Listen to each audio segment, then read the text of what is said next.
할렐루야. 사랑하는 성도 여러분, 지난 한 주간도 얼마나 수고들이 많으셨습니까? 하나님께서 이 시간 말씀으로 우리를 찾아와 주시고 말씀으로 우리를 격려하시고 위로하고 새 힘 주실 줄로 믿습니다. 우리 좌우에 계신 분들과 다시 한번 인사하겠습니다. 사랑합니다. 축복합니다. 사랑합니다. 축복합니다. 함께 말씀을 통해 새 힘 얻는 시간 되기를 원합니다. 성경은 예수님에 관한 책입니다. 성경 66권 전체가 다 예수님에 대해 말하고 있지만 그 가운데 예수님에 대해 직접적으로 기록하고 있는 성경은 4개의 복음서입니다. 마태, 마가, 누가, 요한복음이죠. 슬라이드 한번 보여주시겠습니까? 이 4개의 복음서를 둘로 구분하면 마태, 마가, 누가복음을 공관복음이라고 따로 구분하고 네 번째 복음서를 요한복음이라고 부릅니다. 마태, 마가, 누가복음서를 읽어보신 분들은 아시겠지만 이 3개의 복음서, 공관복음 안에 이미 예수님에 대한 모든 기록이 다 기록되어 있습니다. 예수님의 출생, 예수님의 성장, 사역, 십자가, 부활의 모든 것들이 공관복음에 다 기록이 되어 있습니다. 그런데 왜 네 번째 복음서가 또 필요했을까요? 신문에 비유하자면 이 공관복음은 신문 기사에 해당할 것입니다. 어떤 사건이 있었는지를 보도하는 것이 목적이죠. 요한복음은 신문의 사설에 해당할 것입니다. 그 사건의 의미가 무엇인지를 해설하는 것입니다. 그래서 공관복음을 해석하고 보충하여 완성시키는 것이 요한복음의 기록의 목적이라고 볼 수 있습니다. 왜 그래야만 했을까요? 시간이 점점 흐르면서 성도들의 믿음들이 흔들리기 시작했기 때문에 그렇습니다. 로마에 박해가 있었고 유대교에 탄압이 있었습니다. 초대교회 성도들 가운데 의심이 들기 시작했어요. 예수님이 진짜 메시아이신가? 고난받는 우리를 왜 그냥 두시는가? 이 고난 중에도 예수님을 계속 믿을 필요가 있는가? 우리 믿음이 혹시 헛된 것은 아닌가? 예수님이 누군가? 예수님의 정체성에 대한 질문들이 시작이 되었습니다. 여러분, 예수님이 메시아라는 사실을 누가 증명할 수 있을까요? 제가 한 번은 운전을 하고 가다가 기름이 떨어져서 한 골목길에 차를 주차를 하고 낯선 동네였기 때문에 주유소를 좀 검색한 일이 있었습니다. 한 2, 3분 주유소를 검색하고 차를 출발해서 주유소를 향해 가는데 제 뒤에 한 차가 따라오더니 제 차를 앞에 가로막고 두 건장한 남자가 내리는 거예요. 그래서 제 양쪽, 오른쪽, 왼쪽에 이 두 남자가 서서 창문을 내려보라고 하는 거예요. 그리고 자기들 신분증을 보여주는데 형사였습니다. 사복 형사들. 사복 형사가 내 차를 왜 세웠을까? 형사가 말하기를 조금 전에 그 집 앞에 왜 차를 주차하셨습니까? 묻는 거예요. 그러면서 자기들이 3일 동안 그 집에서, 그 집이 범인의 집인데 3일 동안 잠복 근무 중이었는데 왜 하필 그 집에 머물렀다 떠났냐는 거예요. 그 집에서 돈을 받거나 무슨 물건을 받은 것은 아닌지 확인해 보려고 제 차를 세운 것입니다. 야, 식은땀이 얼마나 나든지. 제가 범죄자가 아닌 것을 어떻게 증명을 해야 되나? 제가 목사라는 사실을 어떻게 증명을 해야 되나? 주기도문을 암송을 해야 되나? 십계명을 외워야 되나? 저를 입증할 방법이 없어서 제가 애를 먹었던 기억이 있습니다. 제가 그 앞에 차를 세운 것은 제 차에 기름이 떨어져서 내비게이션 검색하느라 세웠습니다. 그렇습니까? 그럼 그냥 가시죠. 근데 제가 너무 긴장한 나머지 바로 앞에 주유소인데 그 주유소를 지나쳐간 거예요. 그냥 형사들이 저를 따라오며 총을 쏘면 어떡하나, 영화에서 보았던 수많은 장면들이 생각났던 기억이 있었습니다. 그런 일은 없었습니다. 나를 증명할 방법이 없어서 애를 먹었던 기억이 있어요. 여러분, 내가 누군지를 증명하려면 내가 아닌 또 다른 누군가가 나를 확인해 줘야 합니다. 예수님이 누군지를 증명하려면 예수님을 만나는 사람 중에 누군가가 그분이 메시아이며 하나님의 아들이라는 것을 확인해 줘야 합니다. 그것이 바로 요한이 받은 사명이었어요. 하나님께서는 사도 요한을 통하여 네 번째 복음서를 쓰게 하셨으니 그 복음서가 바로 요한복음입니다. 사도 요한은 요한복음을 통하여 예수님이 누구신지를 증명하기 시작합니다. 그래서 공관복음에 기록된 예수님의 일생 가운데 그분이 메시아임을 증거하는 기적들을 차례차례로 기록하기 시작합니다. 여러분, 설교 개요 주보 하단에 보시면 도표가 있을 것입니다. 그 도표에 7가지 기록이 기록되어 있습니다. 7가지 기적들. 그래서 오늘부터 제가 말씀을 섬기는 주일마다 7주에 걸쳐서 요한복음에 나타난 7가지 기적들을 차례로 살피게 될 것입니다. 2000년 전에 그 초대교회, 그 박해받던 시절에, 그 믿음 지키기 참 어렵던 그 시절에 요한이 기록했던 이 7가지 표적들은 흔들리는 성도들의 신앙을 붙잡아 주었고 어려움에 처한 교회를 지켜냈습니다. 2000년이 지난 지금 우리는 또 한 번 정말 믿음 지키기 어려운 시대를 만나게 되었습니다. 주일날 예배 한번 드리기가 이렇게 어렵고 성도들이 병원에 입원해도 신방 한번 가기 어려운 시대를 만났습니다. 요한복음은 바로 지금 저와 여러분을 위한, 우리를 위한 말씀인 줄로 믿습니다. 바라기는 이 요한복음에 나타난 7가지 기적들을 말씀으로 살피는 중에 우리 인생이 기적을 행하실 줄로 믿으시길 바랍니다. 이 나라와 우리 교회와 우리 가정에 기적 같은 은혜 주시기를 간절히 소원드립니다. 오늘 본문 요한복음 2장은 예수님이 행하신 7가지 표적 가운데 첫 번째 표적이며 역사상 가장 유명한 기적 중에 하나인 가나 혼인잔치 현장으로 우리를 안내합니다. 본문 2장 1절 2절 말씀 함께 읽어보겠습니다. 시작. 사흘째 되던 날 갈릴리 가나에 혼례가 있어 예수의 어머니도 거기 계시고 예수와 그 제자들도 혼례의 청함을 받았더니. 갈릴리는 예수님의 고향이었습니다. 예수님 고향 갈릴리에 가나라는 동네에 결혼식이 열렸고 그 혼주와 친척 관계에 있었던 모친 마리아가 초청을 받았기 때문에 아들이신 예수님도 함께 결혼식에 참여했습니다. 이 고대 근동 지방의 결혼 문화에 대한 좀 이해가 좀 필요할 것 같습니다. 신랑 신부가 혼인 서약을 하고 나면 신랑 신부는 각각 자기 집으로 돌아가요. 이 상태가 약혼 상태인데 이 상태에서 짧게는 2개월, 길게는 1년 동안 떨어져 지냅니다. 이 약혼 기간이 끝나면 신랑이 신부 집으로 가서 신부를 데려오고 저 신랑의 집에 와서 혼인 잔치를 벌이게 됩니다. 이 잔치는 대개 일주일 정도 진행이 되었고 이때 신랑의 집에서는 잔치에 필요한 음식들을 맛있게 잘 준비해서 결혼식에 초대한 하객들을 잘 섬겨야 했습니다. 근데 이 고대 이 근동 지역의 잔치에서 꼭 필요한 것이 있었으니 그것은 포도주예요. 여기서 문제가 생깁니다. 포도주가 떨어진 거예요. 결혼식 준비가 얼마나 분주한지 여러분 결혼식 준비해 보셨습니까? 얼마나 준비할 게 많습니까? 다른 것도 신경 쓰느라 정작 하객들에게 내놓을 포도주를 충분히 준비를 못한 거예요. 여기 이 본문을 자세히 살펴보면 이 헬라어 단어에 포도주라는 말 앞에 관사가 없어요. 이 말은 포도주가 거의 떨어져 간다, 조금 남았다, 이제 아껴서 써야 한다, 이 정도가 아니라 완전히 하나도 없는 상태, 완전히 바닥난 상태입니다. 이것은 하객들에 대한 큰 결례였고 결혼을 준비한 그 가문의 명예에 큰 손상이 될 만큼 심각한 문제였습니다. 이 긴박한 상황 가운데 해결사로 나선 인물이 마리아였습니다. 마리아는 아들 예수께 도움을 요청합니다. 2장 3절 하반절 보겠습니다. 시작. 예수의 어머니가 예수에게 이르되 저들에게 포도주가 없다 하니. 마리아는 자신의 아들이 메시아라는 사실을 누구보다 먼저 알았던 사람이에요. 그날 천사가 분명히 말했습니다. 내가 잉태하여 아들을 낳으리니 그 이름을 예수라 하라. 내 아들이 구세주라는 이 비밀을 간직한 채로 여인은 아기를 낳았고 또 아이를 키우는 동안 세상의 조롱과 비웃음을 견뎌야만 했습니다. 약혼 기간에 아이를 낳아버린 거예요. 그리고 드디어 30년의 시간이 흘렀고 이제 드디어 때가 된 것입니다. 오늘이야말로 30년 동안 지켜왔던 비밀을 세상에 알릴 날이 되었구나. 이 고향 땅에서 잔치에 모인 수많은 사람들 앞에서 내 아들이 메시아이며 나는 메시아의 육신의 모친임을 알리고 이제 메시아의 시대가 왔음을 세상에 전하고 싶었을 거예요. 그러나 예수님의 반응은 달랐습니다. 2장 4절 봅니다. 시작. 예수께서 이르시되 여자여 나와 무슨 상관이 있나이까 내 때가 아직 이르지 아니하였나이다. 예수님께서 모친 마리아에게 말합니다. 여자여. 이 설교를 들으시는 모든 남편분들과 모든 아들들께 권면드립니다.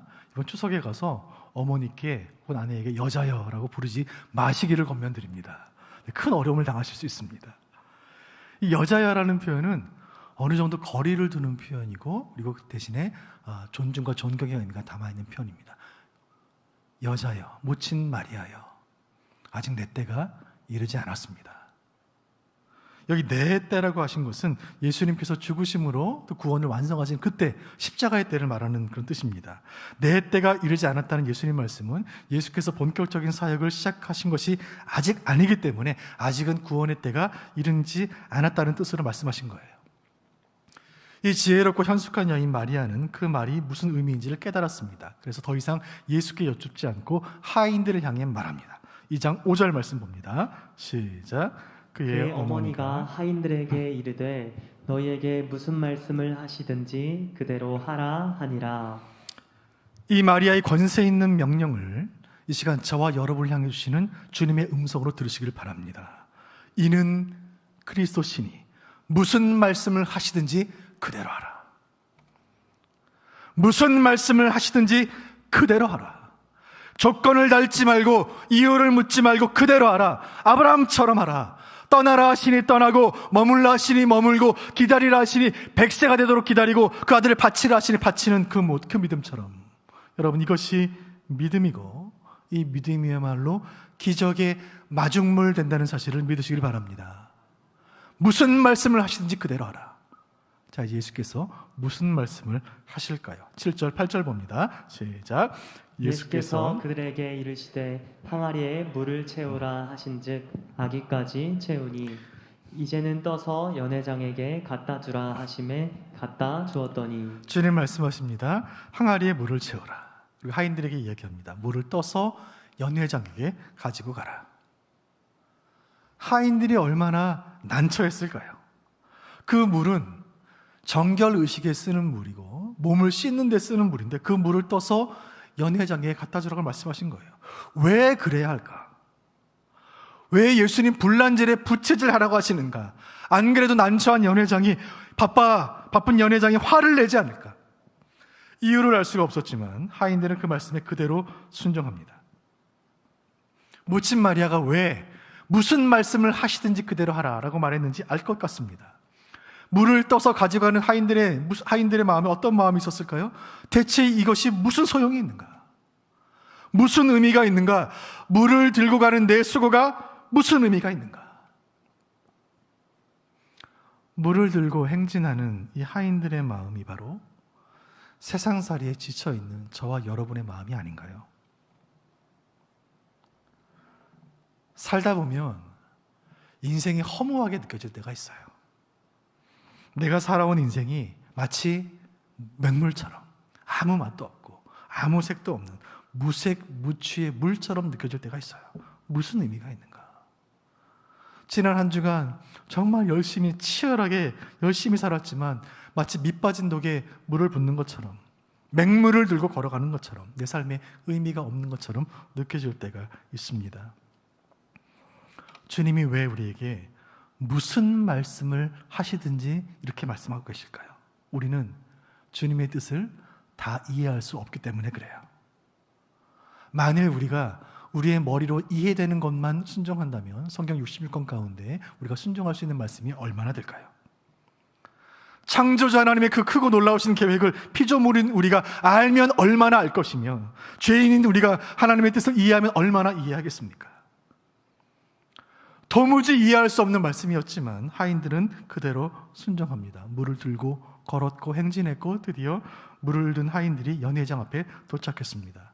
하인들이 가져온 물을 떠마신 연회장의 반응이 9절에 기록되어 있습니다. 9절 봅니다. 시작. 연회장은 물로 된 포도주를 맛보고도 어디서 났는지 알지 못하되 물떠온 하인들은 알더라. 연회장이 신랑을 불러. 이 연회장은 혼인잔치를 감독하고 관장하는 사람이었습니다. 아마 수많은 잔치를 치러냈을 거예요.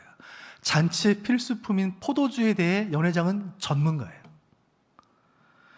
하인들이 떠온 물을 마시고 이 연회장이 감탄하여 말합니다. 대체 이 고급 포도주를 어디서 났는가? 하인들이 물을 떠서 연회장에게 가져오는 그 사이에 물이 포도주로 변한 줄로 믿습니다. 캠브리지 대학의 종교학과에서 시험 치는 날이 있었던 일입니다. 그날의 시험의 주제는 이것입니다. 요한복음 2장에 예수님께서 물을 포도주로 바꾼 그 기적의 종교적인 의미에 대해 서술하라. 학생들 가운데 한 학생이 답을 적지 않고 한참을 시험지를 보고 묵상을 하고 있다가 마지막에 한 문장을 딱 적고 시험지를 제출하고 강의실 밖으로 나왔습니다. 그 시험지에는 이렇게 기록이 되어 있었습니다. 물이 그 주인을 만남에 얼굴이 붉어졌도다. 여기 이 영어 문장의 마지막 단어 blush라는 말은 얼굴이 빨개진다는 말이에요.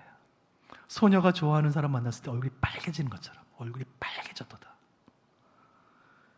이 학생은 A+를 받았고 이 학생이 바로 19세기 영국의 낭만주의 시인 조지 고든 바이런이에요. 변할 수 없는 것이 변하는 것을 우리는 기적이라고 말해요. 어떻게 이런 일이 일어났을까요? 바이런의 답안지에 해답이 있습니다. 물이 주인을 만났기 때문이에요. 피조물이 창조주를 만났기 때문이에요. 주님이 지으셨으니 주님이 하시면 되는 것입니다. 주인을 만나면 가치 없는 물이 최고의 포도주로 변하는 것입니다. 주인을 만나면 가치 없는 인생이 영광스러운 인생으로 변하는 것입니다. 연약하고 상처받은 심령이 주님을 만나면 하나님 나라의 비전으로 불타는 사명자로 변화되는 것입니다. 간절히 바라기는 오늘 이 예배에 참여하여 이 말씀 듣는 우리 모두는 물을 포도주로 바꾸신 주님을 만물의 창조주요 내 인생의 주인으로 섬기는 복된 인생들 되시기를 주님의 이름으로 축원드립니다.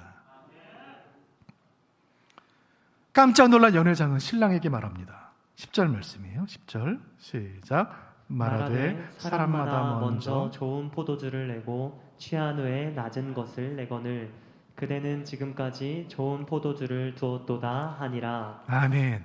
여러분, 주님은 더 좋은 것을 주시는 분이십니다. 우리 주님은 점점 더 좋은 것을 주십니다. 세상은 처음에는 좋은 것을 주고 나중에는 악한 것으로 바꾸겠지만 우리 주님은 처음에 좋은 것을 주시고 나중에는 더 좋은 것을 주십니다. 이것이 신앙의 기쁨이요 성도의 특권인 줄 믿으시길 바랍니다. 사랑하는 수원 북북의 모든 교우 여러분, 우리 교회 역사에 가장 좋은 것은 아직 오지 않았습니다. 우리가 이미 받은 은혜가 너무나 놀랍고 크지만 더 좋은 것이 아직 남아 있습니다. 우리가 이 소망으로 충천하다면 세상이 아무리 험하다 할지라도 우리는 이 세상을 넉넉히 이겨낼 수 있을 줄로 믿습니다.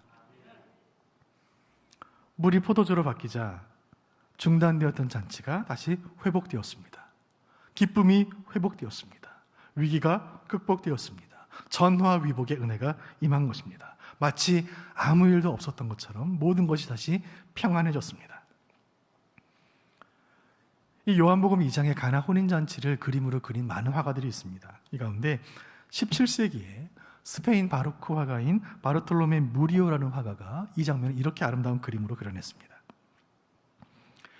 이 그림은 이 혼인잔치에 있었던 다양한 사람들의 표정들을 아주 생동감 있게 보여줍니다.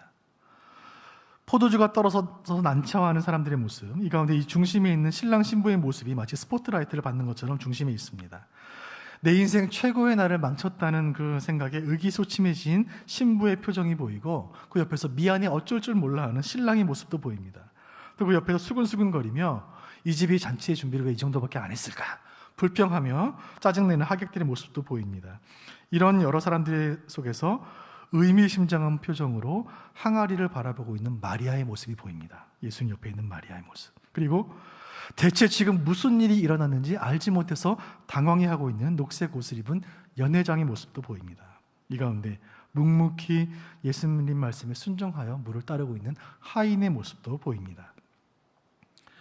기적의 현장에 있었지만 각각 다른 은혜를 받았고 각각 다른 결과를 맞이한 이 사람들은 오늘날 기적을 대하는 사람들의 세 가지의 다른 태도를 우리에게 보여줍니다. 그 첫 번째 태도, 그것은 마리아의 태도입니다. 마리아는 기적을 믿는 자입니다. 사실 이 마리아는 예수님의 때가 언제인지 잘 몰랐습니다. 그녀가 기억하는 것은 하나님께서 주신 약속이었어요. 성령으로 잉태된 이 아기, 출생 자체가 기적이었던 이 아들을 낳으리니 그 이름을 예수라 하라. 그 예수라는 이름처럼 이 아이가 정말 구원자라면 언젠가 이 아이가 내 아들이 메시아의 사명을 감당할 것이라 그런 믿음이 그녀에게 있었습니다. 그리고 오늘 이 가나 혼인잔치에서 예수님이 행한 이 첫 번째 표적은 마리아에게 확신을 주었습니다. 아, 말씀대로 되었구나. 정말 말씀대로 되었구나. 이 기적의 비밀을 깨달은 이 마리아의 신앙 고백이 이 말씀 가운데 잘 담겨 있습니다. 무슨 말씀을 하시든지 그대로 하라. 사랑하는 성도 여러분, 기적을 믿으십니까? 여러분, 오늘날 우리 인생에도 기적이 일어납니까? 성경이 완성되기 이전 시대와 지금을 비교해 본다면 그 이전 시대에는 훨씬 더 많은 기적이 있었습니다. 그때는 성경이 없었기 때문에 하나님께서 기적을 통하여 예수님을 증거하셨습니다. 성경 계시가 완성된 지금은 그때만큼 많이 일어나지는 않습니다. 그러나 지금도 하나님이 원하시면 지금도 우리 삶에, 우리 가정에 기적이 일어나는 줄로 믿으시길 바랍니다. 우리 하나님이 원하시면, 하나님이 원하시는 때에 기적은 일어나는 것입니다. 우리에게 마리아의 믿음이 있다면, 무슨 말씀을 하시든지 그대로 하는 그 믿음이 있다면 주님의 때에 주님의 방법으로 우리는 상상도 못할 놀라운 크고 비밀한 일이 우리에게 일어날 줄로 믿으시기를 바랍니다. 이 현장에 있던 또 다른 사람은 연 회장이었어요. 이 사람은 기적을 모르는 사람이에요. 기적을 모르는 사람. 연 회장은 잔치의 중심에 있었지만 대체 무슨 일이 일어났는지 알지 못하는 사람이었습니다. 이 연 회장은 세상에는 없는 포도주를 처음 먹어본 사람이에요. 이 천상의 포도주를 처음 맛보는 그런 영광을 누렸지만 그 포도주가 어디서 왔는지를 몰랐습니다. 잔치집에 생겼던 이 문제가 어떻게 해결되는지를 그는 알지 못했습니다. 포도주의 맛은 알았지만 기적은 몰랐으니 안타까운 일이 아닙니까? 이 연 회장은 세상 가운데 살아가는, 세상의 현실 속에 살아가는 세상의 사람들을 우리에게 보여줍니다. 기적을 믿지 않는 사람, 기적을 바라지 않는 사람, 그저 내 힘으로 세상의 법칙대로, 세상의 방식대로 살아가는 세상의 사람들을 상징하고 있습니다. 간절히 바라기는 오늘 이 말씀 듣는 우리 가운데 연 회장 같은 인생 아무도 없으시길 바랍니다. 성도라는 이름으로 살면서, 하나님 백성으로 살면서 인생의 문제를 만나면 그저 내 힘으로 이겨내려고 아둥바둥거리는 사람 아무도 없으시길 바랍니다. 기적의 현장에 있지만 기적과 상관없는 사람, 은혜의 현장에 있지만 은혜를 못 받는 사람, 변화의 현장에 있지만 변화를 체험하지 못하는 사람이 우리 가운데 아무도 없으시기를 간절히 소원드립니다. 은혜는 뜻밖의 사람들에게 부어졌어요. 이 세 번째 사람은 기적을 체험한 사람들입니다. 그들은 물떠온 하인들이었어요. 이 하인들은 주인공들이 아닙니다. 원래부터 그 잔치 주인의 집에서 일했던 사람들이거나 아니면 그날 하루 일손이 부족하니까 하루 일당을 받기로 약속하고 그 잔치집에 고용된 사람들이었을 거예요. 이 하인들은 잔치에 초청장 받고 온 사람들도 아니고 잔치의 주인도 아니고 신랑 신부도 아니고 연회장도 아니에요. 그저 남의 잔치에서 일당 받고 하루 일하고 돌아가면 그뿐이에요. 그들은 마리아가 누군지 예수님이 누군지도 몰랐어요. 예수님 모친 마리아가 왜 그렇게 정색하면서 예수님이 무슨 말씀을 하시든지 그대로 하라고 말하는지 그 이유도 몰랐습니다. 그저 예수님 말씀에 그대로 했을 뿐이에요. 물을 떠서 연회장에게 갖다 주라, 그 말씀에 순종했을 뿐이에요.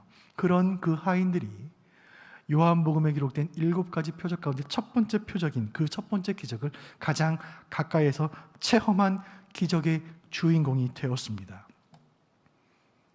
사랑하는 성도 여러분, 기적을 체험하기를 원하십니까? 기적이 그저 남의 얘기가 아니라 내 이야기가 되기를 원하십니까? 말씀에 그대로 순종하시기를 바랍니다. 지금은 예수님께서 우리를 향해 직접 말씀하지 않으시고 성경을 통해 말씀하십니다. 어찌하든지 성경과 가까이 하시길 바라요. 이 가을에 성경과 가까이 하시기를 바랍니다. 성경을 펼치며 주님의 음성이 들려옵니다. 주의를 거룩히 지키라, 복음을 증거하라, 이웃을 사랑하라, 교회를 충성되이 섬기라. 그 말씀들을 받을 때에 내가 이 말씀에 순종할 수 없는 이유를 먼저 떠올리지 말고 그 말씀에 순종한 하인들처럼 순종한다면 우리가 기적의 주인공이 될 줄로 믿습니다. 오늘 이 세 사람은 우리에게 각각 다른 교훈을 줍니다. 기적을 믿는 자는 더 큰 기적을 경험하게 될 것입니다. 기적을 믿지 않는 사람은 감사도 모르고 감격도 모르고 은혜도 모를 것입니다. 기적을 체험한 자는 예수님을 창조주로 믿고 그에게 내 인생을 걸고 그를 평생 섬기게 될 것입니다. 오늘 이 가나 혼인잔치, 물이 포도주로 변한 이 기적의 그 숨겨진 의미 세 가지를 더 살펴보려고 합니다. 먼저 이 기적의 숨겨진 의미 중에 첫 번째는 그 기적은 보혈의 기적이었다는 것에 있습니다. 보혈의 기적이에요. 가나 혼인잔치는 보혈의 잔치예요. 여러분, 예수님이 행하신 첫 번째 표적이 그저 물을 포도주로 바꿔서 잔치, 음식을 충당하는 정도였다면 그 기적이 무슨 그리 대단한 기적입니까? 사도 요한이 이 기적을 예수님이 메시아라는 것을 입증하는 7가지 기적 가운데 첫 번째로 기록하는 이유는 이 포도주야말로 예수께서 흘리신 보혈을 의미하기 때문입니다. 화염처럼 붉은 피, 장미처럼 붉은 피, 죄 없으신 예수께서 죄인인 저와 여러분을 향하여 그 위하여 십자가에서 다 쏟아내신 그 피가 우리를 살렸으니 이 피야말로, 이 보혈이야말로 기적 중에 기적인 줄로 믿으시길 바랍니다. 그 보혈로 구원받은 주의 백성들이 한자리에 모여 영과 진리로 예배하는 이 순간, 이 주일 예배야말로 보혈의 잔치가 벌어지는 축제의 현장인 줄로 믿습니다. 이 자리가 가나 혼인 잔치예요. 오늘 예수님의 공생의 첫 장면에 등장한 이 포도주는 예수님의 생의 마지막 장면에 다시 한번 등장합니다. 그 마지막 만찬, 잡히시기 전날 밤, 최후의 만찬, 그 밤에 제자들에게 주신 말씀, 동시에 모든 인류에게 주신 그 말씀, 이 잔을 받으라. 이 포도주는 너희를 위하여 흘리는 나의 피니. 아이도 어른도 가진 자도 없는 자도 강한 자도 약한 자도 그리스도의 피 앞에 모두가 평등합니다. 모두가 죄인이기 때문에 모두가 그리스도의 보혈이 필요한 것입니다. 그 마지막 잔치, 붉은 포도주의 잔치, 보혈의 잔치, 천상에서 벌어질 혼인잔치, 어린 양 예수의 피를 사모하고 바라는 무리들을 우리는 성도라고 부릅니다. 이사야가 예언한 예언 그대로예요. 이사야 25장 6절 말씀 봅니다. 시작. 만군의 여호와께서 이 산에서 만민을 위하여 기름진 것과 오래 저장하였던 포도주로 연회를 베푸시리니 곧 골수가 가득한 기름진 것과 오래 저장하였던 맑은 포도주로 하실 것이며, 만군의 여호와께서 그 백성들을 위하여 베푸시는 그 연회, 그 잔치, 그 보혈의 잔치가, 여호와께서 베푸시는 이 기쁨의 축제가 우리 교회와 우리 모든 가정 가운데 충만하시기를 주님의 이름으로 축원드립니다. 이 가나 혼인 잔치의 이 기적의 숨겨진 의미 두 번째는 그것이 회복의 기적이었다는 데 있습니다. 포도주가 바닥나 버려서 잔치가 중단되었을 때 주님 베푸신 기적으로 잔치가 회복되었습니다.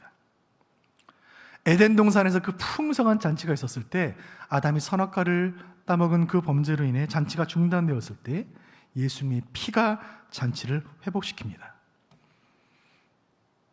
포도주가 바닥나서 잔치가 중단된 모습, 여러분 바로 이 모습이 2021년 대한민국의 모습 아닙니까? 코로나 팬데믹으로 모든 인간의 잔치가 중단된 시대 속에 우리가 살고 있습니다. 잔치가 중단돼 있어요.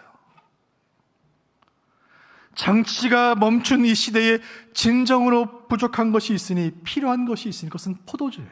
그것은 보혈이에요. 여러분, 우리 시대에 보혈이 부족해요. 보혈의 능력이 부족하다는 말씀이 아닙니다. 보혈을 믿는 믿음이 부족하다는 뜻이에요. 우리의 기도에 보혈이 말라버렸다면 그 기도에 무슨 능력이 있겠습니까? 우리의 신앙에 보혈이 부족하다면 이를 어찌해야 합니까? 주여, 보혈이 회복되게 하여 주옵소서. 물이 바다를 덮음같이 이 강단에서 보혈이 흘러 넘치게 하시고 우리 심령에 보혈이 샘솟게 하여 주옵소서. 이 보혈의 은혜가 젊은이들에게 흘러 넘치게 하시고 자녀들에게 흘러가게 하시고 저 세상으로 흘려보내는 교회 되게 하여 주옵소서. 주님, 우리 수원북부교회는 온 세상으로 주의 보혈을 펌프질하는 그리스도의 심장으로 쓰임받게 하여 주옵소서. 오직 주의 보혈만이 이 중단된 잔치를 회복시킬 줄로 믿으시길 바랍니다.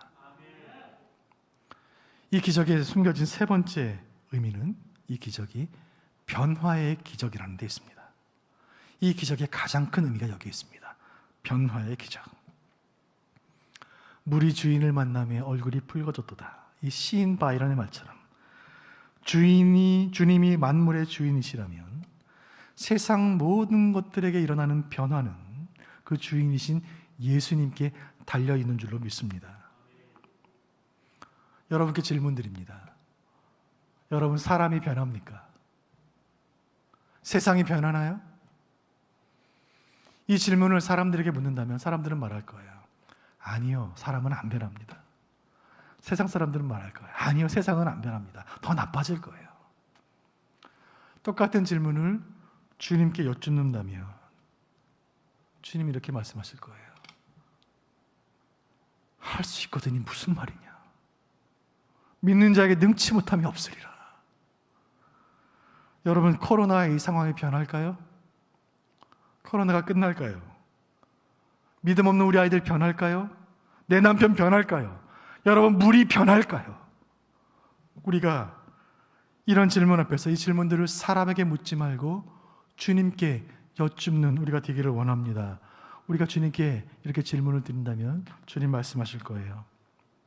그 물을 나에게 가지고 와라. 포도주로 변할 것이다. 오늘 우리는 가나 혼인잔치의 기적을 통하여 주님의 음성을 듣습니다. 주님의 음성을 이렇게 한 문장으로 정리해 볼 수 있겠습니다. 같이 읽어보겠습니다. 시작. 예수님은 우리 삶에 일어나는 모든 변화의 근원이 되신다. 아멘.